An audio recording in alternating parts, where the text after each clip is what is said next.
Welcome to the Teachers on Fire podcast, where I profile agents of growth and transformation in education today. Each guest shares their highs, their lows, their passions, their goals, and the resources that are shaping their thinking and inspiring their practice. For show notes and links from each episode, visit teachersonfire.net. You can also follow the show at Teachers on Fire on Twitter, Instagram, and Facebook. And of course, please subscribe to the show wherever you listen to podcasts. I'm your host, Tim Cavey. Let's meet today's guest. Today, I am speaking with Dr. Douglas Fisher. Dr. Douglas Fisher is a professor of educational leadership at San Diego State University and a teacher leader at Health Sciences High and Middle College. He is a member of the California Reading Hall of Fame and is the recipient of an International Reading Association Celebrate Literacy Award, the Farmer Award for Excellence in Writing from the National Council of Teachers of English, as well as a Krista McAuliffe Award for Excellence in Teacher Education. He has published numerous articles on improving student achievement, as well as books such as Text Complexity, Raising Rigor in Reading with Nancy Fry and Diane Lapp, Checking for Understanding with Nancy Fry, and Common Core English Language Arts in a PLC at Work, also with Nancy Fry. He is a board member of the International Reading Association and a past board member of the Literacy Research Association. You can connect with Dr. Fisher on Twitter at dfishersdsu and visit his site at fisherandfry.com. That's Fisher and Frey.com. And of course, that's a reference to another former guest, Nancy Fry. Dr. Douglas Fisher, thank you so much for coming on the show today. It is an honor. Are you ready to talk education? Yes, sure. Thank you for the invitation. First of all, tell us a little bit more about your current context in education. What does that look like for you on a daily basis, and what did I leave out? So a couple of jobs that I kind of combined. I'm a professor at San Diego State University, and I focus on educational leadership, specifically instructional leadership. So I teach people who want to be principals, superintendents, directors, managers, etc. And a group of colleagues and I created a school 13 years ago, kind of as our lab. If we believe all these things about schools and education and leadership, we wanted to put our ideas into practice. And so on a day-to-day basis, I spend a lot of my time at the school, working with teachers, coaching teachers, doing sample lessons, demo lessons, teaching classes, and serving as one of the leaders of this school. So that's my context is at a high school and at a university. We heard a little bit about the high school from Nancy, and it sounds like an amazing place. And I know you're keeping busy with a whole lot of other work as well. So let's get into that. But just before we do, it's story time. Would you mind sharing with us an experience of adversity that you've faced in your teaching or education journey and describe how you overcame it? So the first thing that comes to mind on that question was probably about 15 years ago, where I was really having a hard time with a group of students. We were not bonding. We were not clicking. There was not strong relationships. It was just not a great school year. And I'm not used to that. I'm used to really enjoying work and enjoying school and enjoying students. I was really having a hard time. And I struggled with, like, maybe I'm done. Maybe I shouldn't be a teacher anymore. Maybe I need to go do something else. And I attended a conference. My principal sent me to a conference. And the very first speaker at this conference said, the parents send us the kids they have. They don't keep the good ones at home. And I just needed to hear that. I just needed someone to remind me that I am lucky enough to educate the children the public entrusts in us. The public trusts us with their kids and the development of their children. And that 2-day experience changed me significantly, recommitting back to my teaching, recommitting back to the kids in those classes, and making a decision to love them up every single day. And it took a while to change our interaction patterns, but that was a low moment of my career of saying, maybe this is not the right job for me. And then a turnaround experience. And some of us are lucky enough to have those experiences where we wake up and say, wow, I can do something different. Right.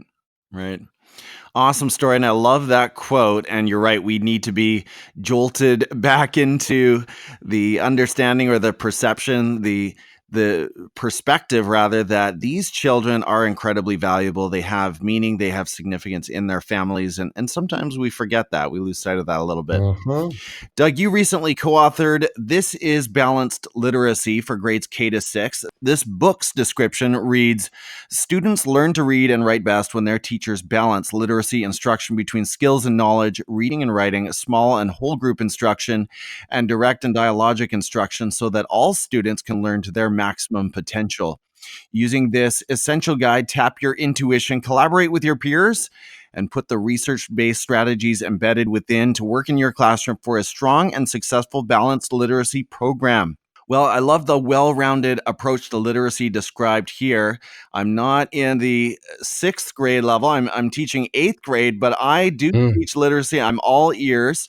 So as you completed the research for this title, what were some of your biggest takeaways, and what do you want educators to hear? Great. So balanced literacy came around in the 90s when there was a lot of debate going on between phonics and whole language. And there was an attempt to say, we have to make sure kids have sufficient experiences with foundational skills. Phonics, phonemic awareness, vocabulary, fluency, they have to have systematic approaches that are sequenced, that not just these random, whatever appears in a book, oh, I'm going to teach it to you because I like this book and I like that book, but a sequence of logical experiences to develop that.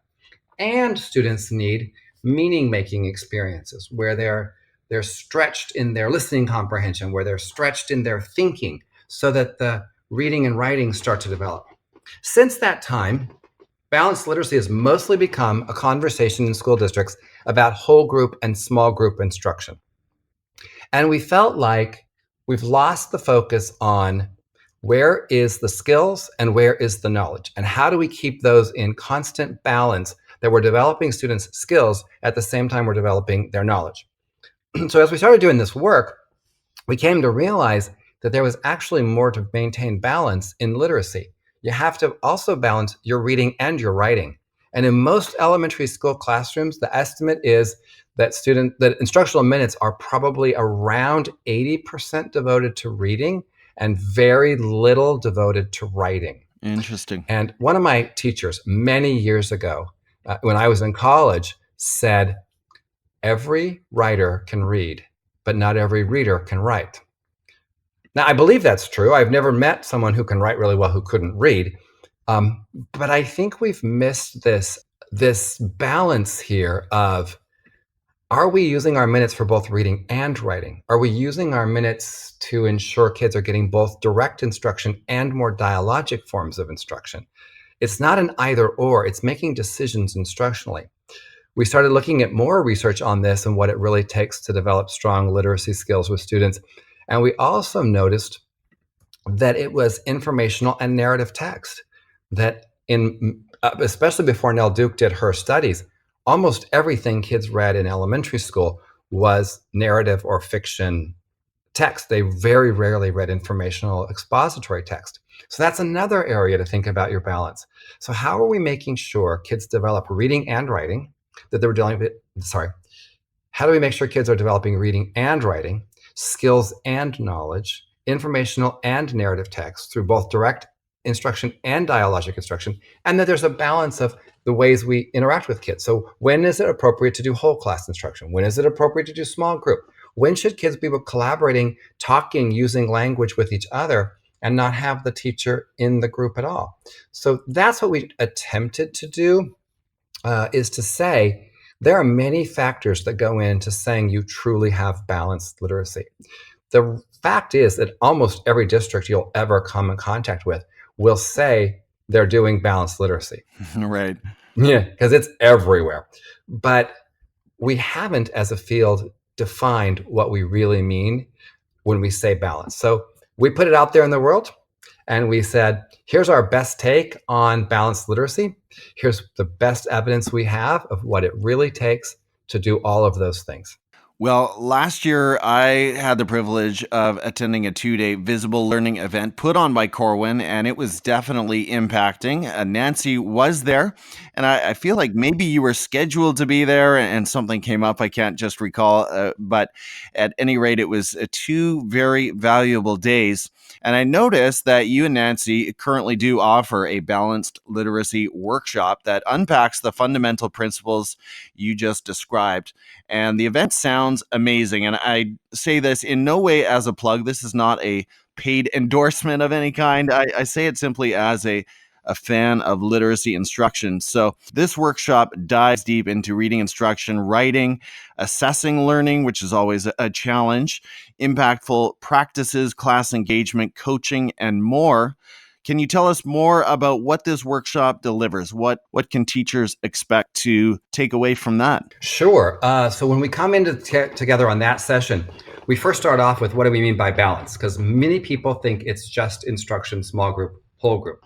We then look at the things you can do whole class. What are the appropriate evidence-based instructional strategies we can use for reading and for writing in a whole class environment? And what would you try to accomplish? Something like interactive writing or shared reading or a whole group close reading lesson. So we start off with what do you do with the whole class? Then, after whole class instruction, how do you get kids collaborating using academic language so that the teacher, you, can sit down with a small group of students who needs more instruction, whether that's to close some gaps, to accelerate their learning. So it's the time is structured around the teacher moves that we all can take, and we provide a wide range of instructional strategies within those moves. There's no one right way to teach things. There's really not. People love it. It would be easier if we could come up with, here's the one right way to do this. But there's not. There are many right ways, and there are wrong ways. And so what we tried to do is say in the workshop, so here's the range of options that accomplish this. And then each time we're balancing those informational text and those more expository text. We're making sure there's a strong scope and sequence of the foundational skills, and we're making sure kids are making meaning of the text that they're interacting with. Before we move on, is there one sort of quick tip, one perspective that you could share with us as English teachers and as literacy teachers? You already mentioned, it sounds like you're saying do more writing or get kids to do more writing in our classrooms. Is there one other thing that jumps to mind or has been at the center of your attention lately in terms of literacy instruction? Yeah, I think that we're forgetting that our literacy strategies accomplish different things at different phases of the student's learning. So Nancy and I, with John Hattie, frame it as surface, deep, and transfer. Right. And there are some strategies that are simply better for getting kids to surface level learning. And there's nothing wrong with surface learning. Our learning starts at the surface. It's not superficial, it's foundational. And then we move into deep. And to move from surface to deep, teachers have to change their tools. They have to move different strategies into kids' worlds to get kids to go from surface to deep. And then to go from deep to transfer, where students are able to generalize and apply things in different situations. We again have to change our strategies.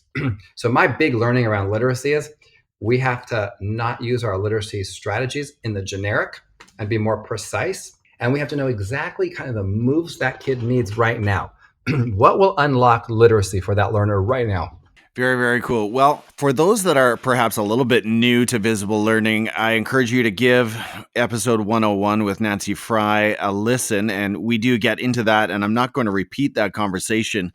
But I will say on the topic of visible learning, Dr. Fisher, my school is currently looking at entering Corwin's Visible Learning Plus program. And in fact, we were sitting around a conference table this morning before the day started talking about any fears, concerns, questions, curiosities that we as a teaching team had with this program. So while I have you here on the show, I just have to ask you about it. The byline for Visible Learning Plus on the Corwin site reads, connect and harmonize existing school and system initiatives, build internal capacity, and harness the collaborative energy of educators to accelerate student learning and maximize time, energy, resources, and impact, end quote. That is quite a mouthful. It is. So for those educators perhaps not as familiar with visible learning, I know Visible Learning Plus is a mentorship or maybe a coaching program, although my principal cautioned us not to call it a program.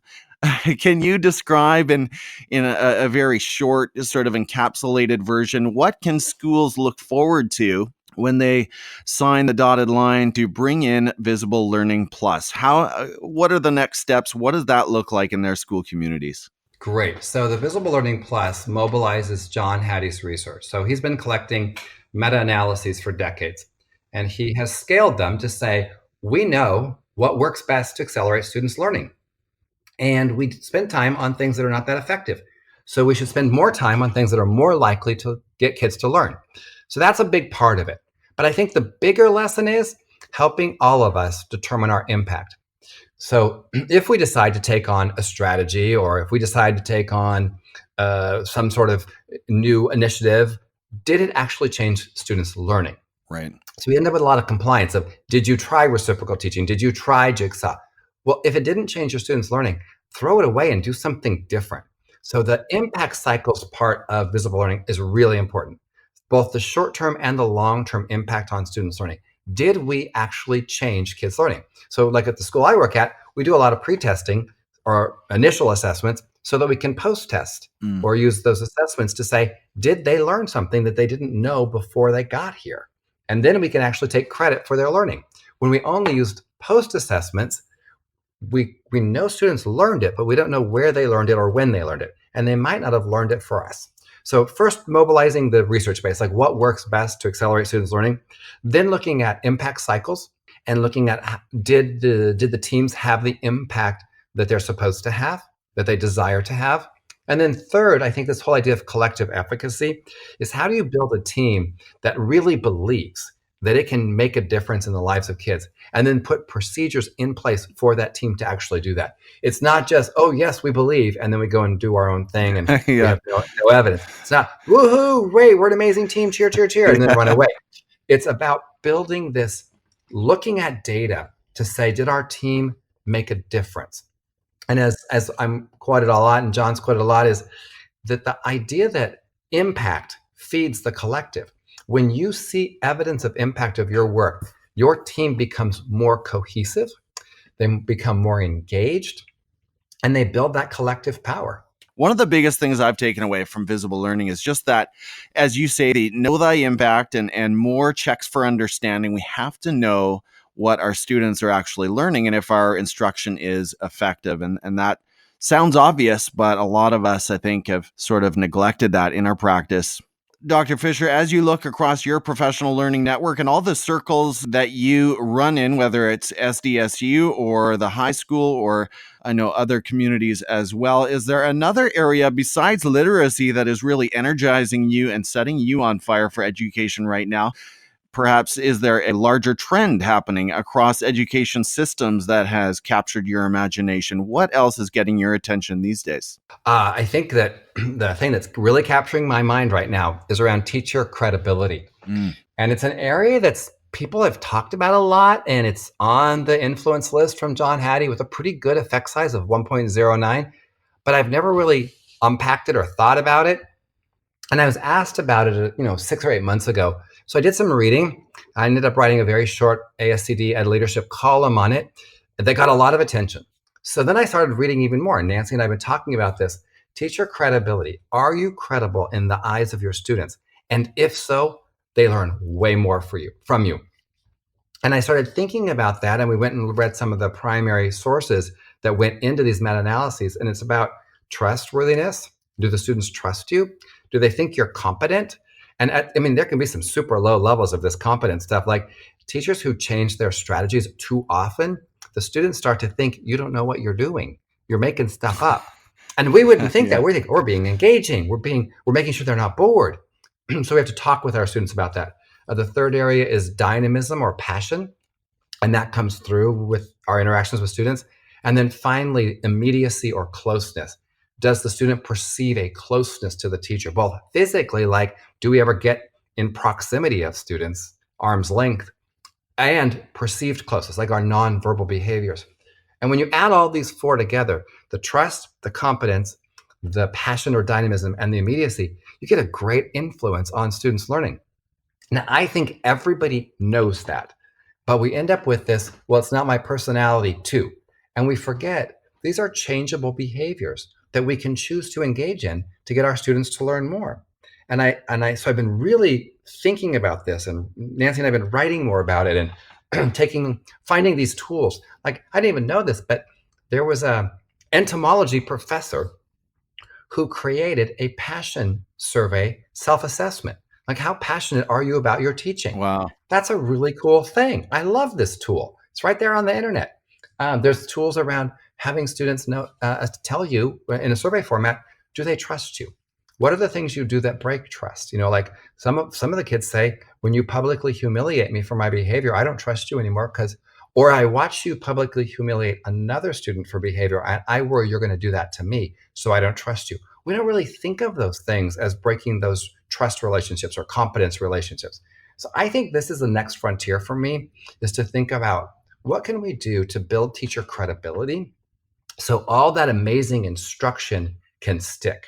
And as I thought about that further, so we take a high yield strategy. So take Jigsaw or reciprocal teaching, both strong effects, decades of research, both of them, quote, work. But when you go to an actual school and you teach everybody to do it and everybody does it, some kids learn more than others. And I've been trying to explain this. Is it the strategy didn't work as well for these kids? And now I'm thinking the teacher might deploy a strategy, but if the students don't see that teacher as credible, they might not learn as much. And I think we're always on a continuum of credibility with our students. Always. We're being monitored and evaluated all the time. And if we break trust or we come across less passionate, they might not learn as much. And so these are things that I'm thinking about a lot. It's not just the instructional repertoire a teacher has, it's all that other stuff. And I think it's more than the relationship. So I used to talk a lot about student and teacher relationships, and I paraphrase Rita Pearson, who said, young people don't learn from old people they don't like. And, Right. and I like that mindset. But I think the teacher credibility research is more than the student-teacher relationship. The effect size is much higher, but I'm super interested in how we can help each other become more credible in the eyes of our students. Trust, competence, dynamism, and proximity. Wow, that is gold. Thank you so much for sharing that. That is deeply challenging. And I'm actually trying to up my own game in terms of giving my students some tools to give me feedback. And so I'll have to, I mean, those are vulnerable questions, right? Asking students, do you trust me, or hey, do you feel respected in my classroom? All those questions, but those are important.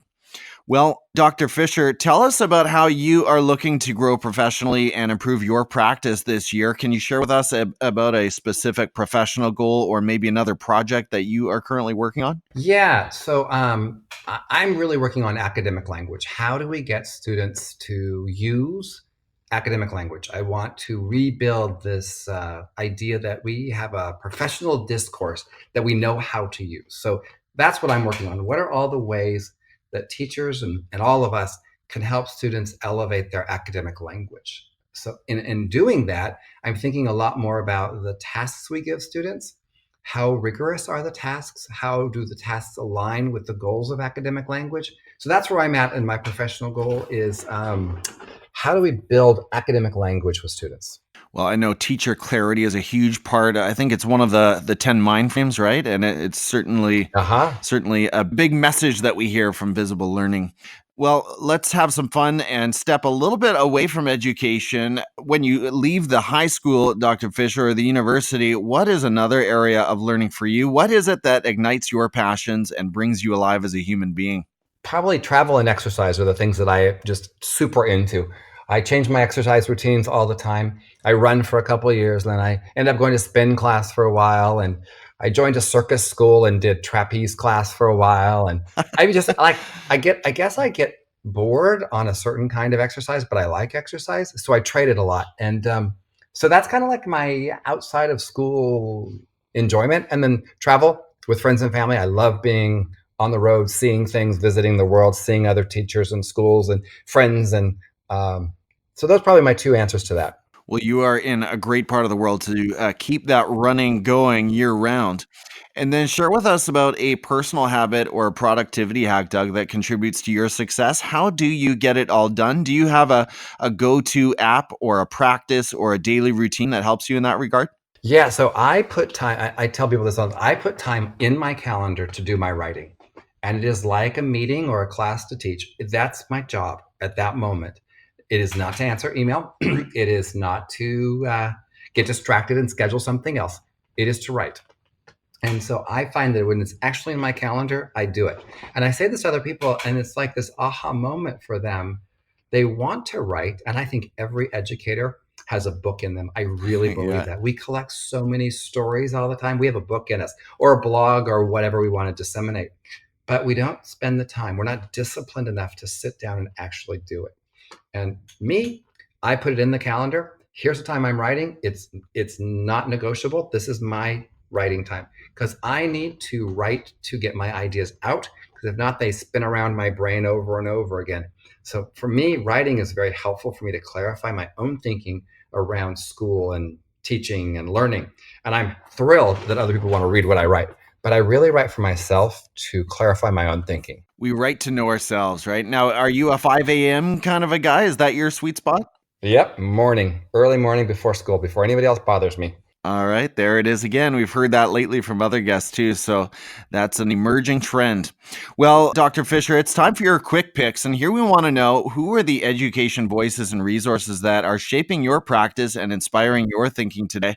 So, starting at Twitter, tell us about someone we should follow there and share why they've been inspiring you lately. I think the person that comes to mind for me is Brene Brown. I love her quotes and her thinking and how she shapes the conversation about what's possible. Mm. I just really enjoy the little tidbits of information I get, often a little motivation for the day or a little thing to think about that I return to multiple times during the day to reflect on. So I hope people follow her and her philosophy and her ideas and her willingness to share with all of us the things that are going on.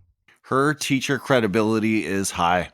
Point us to an ed tech tool that you currently love using somewhere in your professional practice or perhaps one that you see used to great effect there at your high school. So my favorite one right now is called PlayPosit.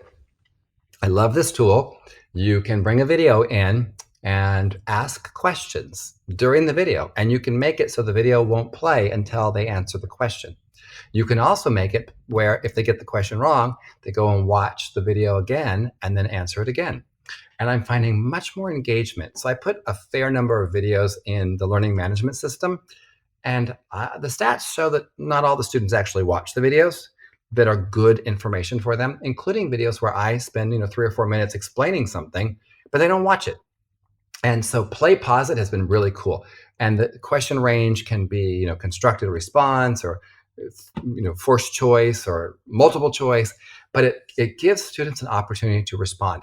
And what I've learned is that low stakes, frequent assessment keeps kids engaged in those kinds of things. So PlayPosit is for me right now a fun tool. I'm enjoying it a lot. It's still novel for the students, so they're enjoying it a lot.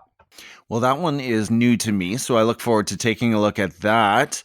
Next, recommend a book, perhaps one that you've been reading lately or one of your all time favorites, and tell us why you recommend it. And I should add here, you are, of course, an author to so many titles, as are your colleagues. Is there a book going back maybe a few years that really influenced your current path? Oh, book from the past. Gosh, so Madeline Hunter had a big influence on my thinking about we can actually structure lessons and get kids to high levels of learning. So that's something that's really influenced me a lot. David Pearson and colleagues' work on gradual release of responsibility has influenced me a lot. That again, it's about being very intentional as a teacher and making choices in what you do with students.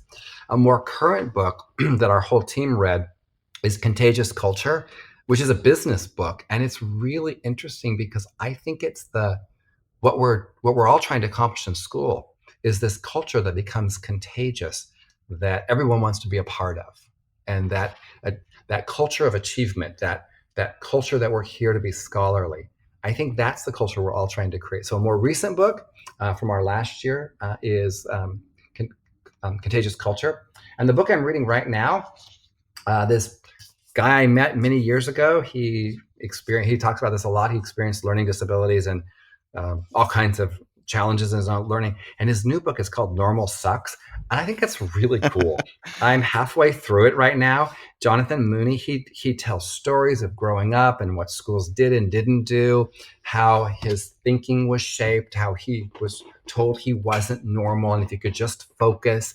So this is, I think, his third maybe book, but I'm really enjoying this. So my current one is Normal Sucks, and how to think about the students who need us in a different way to shape their experiences.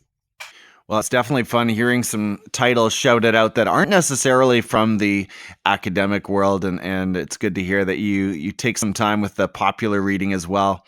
Dr. Fisher, are you a podcast listener? If you are, tell us about one that you've got going on in your deck and maybe why you love it. Yeah, so I do. And right now, Cult of Pedagogy is one I really, really like.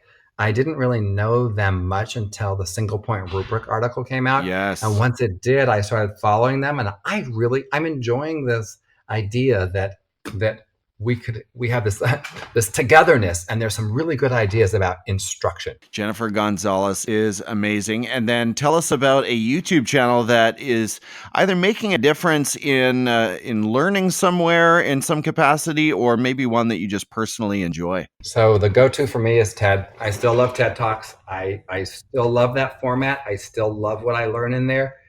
I like the whole style and the consistency of the structure and the differences in the messages. So I am super impressed with that resource that has been created for all of us. Awesome. And the very last question is strictly for fun. I don't know if you get much time in the evenings or on the weekends, but if you do, what are you watching on Netflix lately? Okay, a little guilty pleasure here. I'm watching Money Heist, which I really, really like.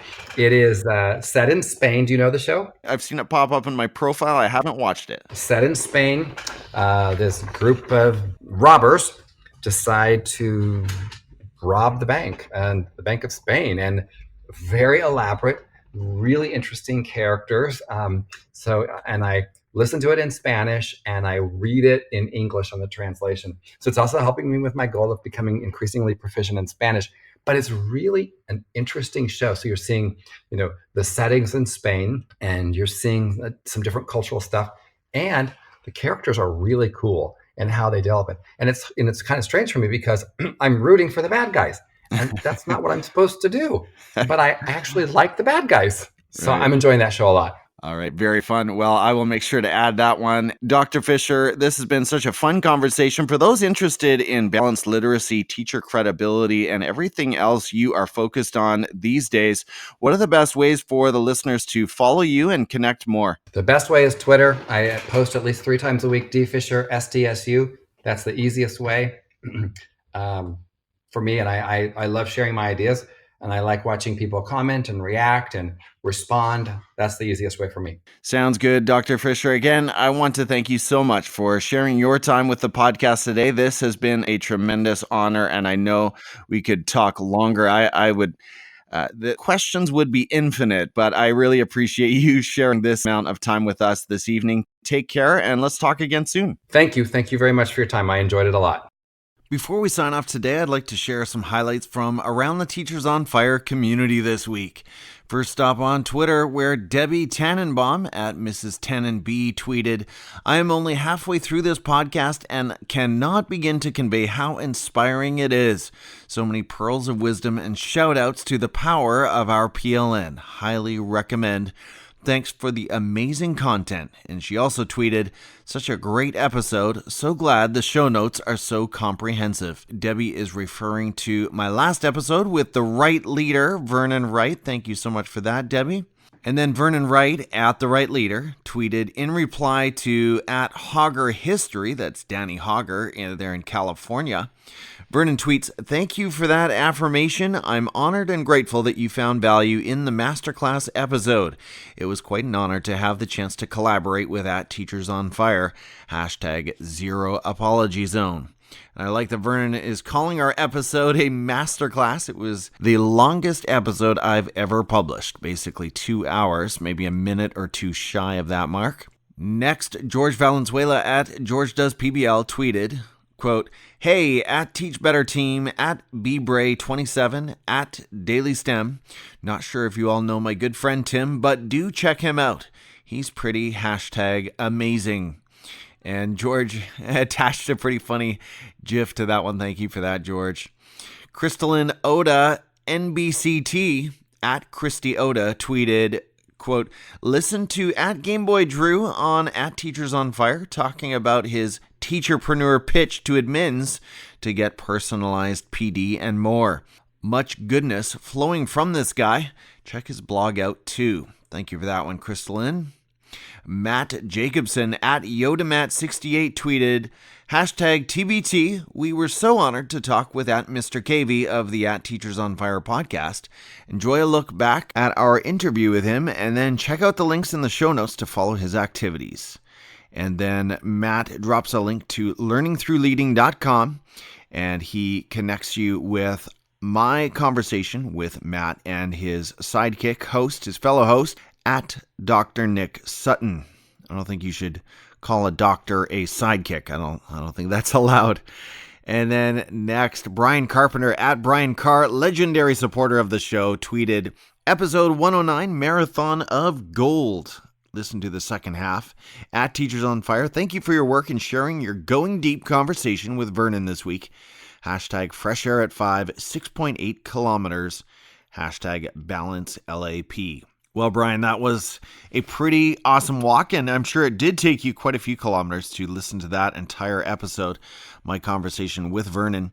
You know, when I listen to myself, I actually find that I speak too slow for my own liking, so I've been speeding myself up to 1.3 or 1.4, depending on your podcast player. That just a little bit of advice for you, Brian, and for others who, I just feel bad publishing these podcast episodes that are longer than 45 minutes. I know some people hate that, but I do appreciate it when you are able to stick around for the entire duration. And Vernon, man, he just did not stop dropping the value. I couldn't wrap that episode up. It was so tough and obviously so good. Still on that theme with Vernon, Anik Roke at Anik Roke tweeted, quote, "Love that part. Your normal may be someone else's breakthrough. At the right leader on at Teachers on Fire." Yes! Multiple S's there and exclamation marks from Anik. "We need to keep sharing. You know I'm all about it, Tim. Thanks for amplifying so many voices. You both rock." And Anik also tweeted, "Keep spreading your message, Vernon, and amplifying others' voices. We're all better for it." Well, Anik is a phenomenal educator. Again, she's at Anik Roke, RAUCH. Make sure you're following her. And Anik is so inspiring to me because she pumps out a blog. She's a full-time teacher and mother of 4 boys and still finds the time to pump out a wonderful blog post each Monday without fail. So make sure you tune in for that. Next, Kelly Bahri at KBAHRI5 tweeted, quote, "You know what a huge fan I am of at Teachers on Fire. It's double pow combo. Get to know amazing educators through personal stories and learn immediate applicable teaching techniques and tools. Fun and valuable." And then Taylor Armstrong, MSITM at Taylor_does_IT tweeted, "Had to listen to it all. 2 things. Number 1, I'm all in on the at Teachers on Fire podcast. Number 2, at the right leader, I'm so honored and blessed to have you as a mentor and friend. Y'all had me fully engaged from the very first minute." I don't think I said thank you to Kelly. So thank you, Kelly, and thank you also to Taylor. Taylor, you're new in my PLN, and as a friend of Vernon's, I definitely want to connect with you. I appreciate the compliments. Love hearing that you are all in on the pod. Glad to have you on board. And then Bonnie Neves at Biology Goddess. She's been a great supporter of the pod as well. She, in reply to Kelly, she tweeted this, and she's referring here to toxic competition in the education workspace. She says, "This is something that many of us can relate to. There are also times when sharing is mistaken for competing. This mustn't keep us from continuing to share our joy for our work and drive to innovate. At the Right Leaders episode of the At Teachers on Fire podcast makes that clear." And Vernon did do a great job of addressing this whole business of sharing. Some people hate it, or they feel like you're self-promoting, you're narcissistic, or why can't you be quiet, or something like that. And Vernon talks about the fact that, it actually takes work, it takes energy and time to share ideas, to share content and resources. It's actually the selfless thing. When you think about it, it's the selfless thing to do, to share ideas, to spread information, or as George Kuro says, to make great learning go viral. And so it's actually the selfish thing to sit on great ideas and practices and not to share them with the world. So I don't say that to guilt trip anyone out there, but I love that paradigm flip that Vernon dropped, and Bonnie is recasting it there. So thank you for that, Bonnie. Well, I know I didn't hit everyone, so to all of those who read, viewed, liked, replied, or retweeted my content on Twitter this week, thank you so much. You were the fuel to my fire. I have to keep my Twitter notifications off, but when I do check into Twitter and I see that people have replied and engaged with content, there's no better feeling, and it just gives me so much fulfillment for the work that I do here on the pod. Next, I'd like to say hello to followers of Teachers on Fire at Teachers on Fire on Instagram, where I am coming close to 1,000 followers. So if you haven't jumped on the Teachers on Fire train there on Insta, please do that. That will make my week if I can cross the big 1,000 divide. This past Monday, I experimented with Instagram's live stream feature, and I had a lovely time chatting with my good friend at Joshua_Stamper of the #AspireLead podcast. Josh is a great guy down in, I believe, Frisco, Texas. Definitely Texas, and I think I have that right, in Frisco. Make sure that you tune in to the Aspire podcast, where Josh features great education leaders on a weekly basis. Well, this will come too late for many of you, so apologies, but on Monday, November 25th, I do plan to hold a second live stream with another phenomenal educator on Instagram. His name is Simon Murdy, and his handle there on Instagram is @thesmurdyteacher. We'll be chatting at 5:30 p.m. PST, that's 7:30 CST or 8:30 EST. Please drop by with your questions and comments. Give us a wave, say hello, and engage with our conversation. This is something new that I'm trying. It's very low prep, and it's kind of spontaneous, and it's just a fun thing, a great way to hopefully connect with you, the listener. And so if you are a fan of the Instagram and you happen to be chillaxing on a couch somewhere with your phone, or maybe standing in a Costco lineup, go ahead and tune in to that. Again, that's 5:30 Pacific and 8:30 Eastern. We'll be on Instagram Live. I will also invite you to check out the Teachers on Fire magazine on Medium. This week we featured 3 pieces, one by Debbie Tannenbaum. You heard her name earlier. She can be found on Twitter at Mrs. Tannenby. She wrote a piece on the magazine called Right on Target with Tech. Debbie does a great job describing what she and her grade 4 to 6 educators are doing to improve learning for their students. And she mentions a number of great tools that I happen to be a fan of as well. And then Tammy Brightweiser at TL Bright. I mentioned in another episode, she is a writing machine, creative machine. She is definitely inspiring. She dropped a couple of pieces, one called Capacity Building in a School, Questions and Answers with Practical Solutions. And there she talks about how to improve communication and relationships between all stakeholders in a learning community. And then she also wrote a piece called Cultural Identity in Classrooms, Ideas and Suggestions for a More Inclusive Culture. She writes, to build culture in a classroom, the teacher needs to be reflective about their own culture and how it connects to the cultures of their students. Equity and recognizing differences and similarities in humans is fundamental to us learning. A culture of learning, high-quality work, and character is essential to students becoming leaders of their own learning. Well, isn't that good stuff? I definitely enjoy her pieces and those by Debbie, so make sure you tune into the magazine this week for these writers. And if you're wondering, well, what is going on with the Teachers on Fire magazine? How can I find that? It is a Medium publication. You'll find Medium at medium.com or on the Medium app. If you are already an education blogger, you might consider joining our growing writing team there. You can continue to publish content on your own blog, and you keep full credit and ownership of your content on Medium. Message Teachers on Fire on any social media platform for more details. Well, I'll leave you with this quote from my reading Teachers on Fire. It comes from a book called Atomic Habits, an easy and proven way to build good habits and break bad ones. It's written by someone named James Clear, and you can find him on Twitter at James Clear. He's not an educator, but I consider him sort of a master teacher, and honestly, the very best blog, or I should say email newsletter out there, and I kid you not, the best, absolute top quality. There are no duds from this guy. And he writes this in his book, Atomic Habits. It is so easy to overestimate the importance of one defining moment and underestimate the value of making small improvements on a daily basis. I love that. Maybe I'll say that one more time. It is so easy to overestimate the importance of one defining moment and underestimate the value of making small improvements on a daily basis. And obviously his focus in his book there, Atomic Habits, is this whole idea of incremental growth, building those habits and routines that maybe don't look like life-defining moves, but over time they add up and they make the amazing changes that we're all seeking in our lives.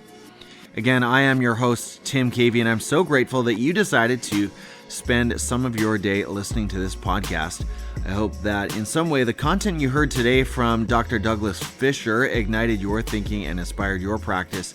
And I'll meet you next week right here on the Teachers on Fire podcast. Take care and have a great week.